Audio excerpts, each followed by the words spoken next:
ஒரு மகிழ்ச்சியான செய்தி. இதயம் நல்லெண்ணெயின் விலை லிட்டருக்கு ரூபாய் 105 குறைஞ்சிருக்கு.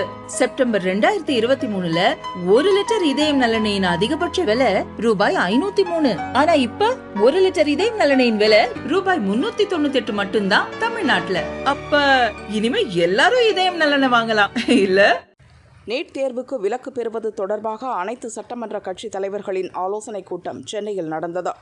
முதல்வர் ஸ்டாலின் தலைமையில் நடந்த கூட்டத்தை அதிமுக, பாரதிய ஜனதா புறக்கணித்தன.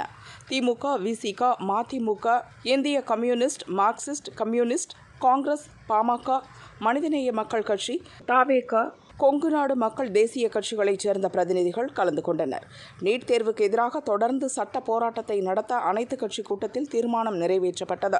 கூட்டத்தில் முதல்வர் ஸ்டாலின் பேசுகையில், நீட் தேர்வை ரத்து செய்கிற சட்டத்தை 13/9/2021 அன்று நான் முன்மொழிஞ்சேன். அந்த சட்ட முன்வடிவை குடியரசுத் தலைவர் ஒப்புதலுக்காக மாநில ஆளுநருக்கு அனுப்பி வச்சோம். இந்த சட்ட முன்வடிவை உடனடியாக ஆளுநர் குடியரசுத் தலைவருக்கு அனுப்பி வச்சிருக்கணும். ஆனால் அவர் தன்னோட அரசியல் சட்ட கடமை செய்யாமல் அரசியல் செய்ய ஆரம்பித்தார் என்பதை வேதனையோடு பதிவு செய்கிறேன். ஒன்றிய அரசு நம்மோட கோரிக்கையை நிராகரிச்சிருக்கலாம்.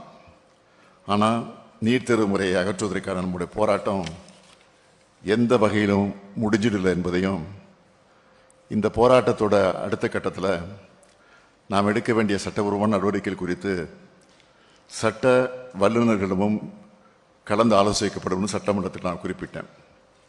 எனவே அந்த வகையில் இந்த பிரச்சனையில் அடுத்த கட்டமாக நான் மேற்கொள்ள வேண்டிய நடவடிக்கை குறித்தான உங்களுடைய மேலான ஆலோசனைகளை நீங்கள் எல்லோரும் வழங்கிடணும் என்று அன்போடு கேட்டுக்கிறேன்.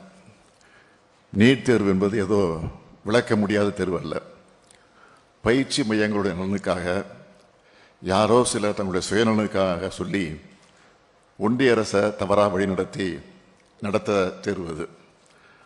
அதையும் முறையாக நடத்தல் என்பதை பல்வேறு மாநிலங்களில் சிபிஐ மூலமாக வழக்குகள் நடந்து வர்றது உங்களுக்கும் தெரியும், நாட்டுக்கு நல்லா தெரியும். நேற்று உச்ச நீதிமன்றத்தில் வெளியான தீர்ப்பு நமக்கு மாபெரும் நம்பிக்கையை கொடுத்துருக்கு. நமது சட்ட போராட்டத்தை தொய்வில்லாமல் தொடர்ந்து நடத்தினா நீட் தேர்விலிருந்து விலக்கு பெற முடியும் என்ற நம்பிக்கை எனக்கு இருக்குது.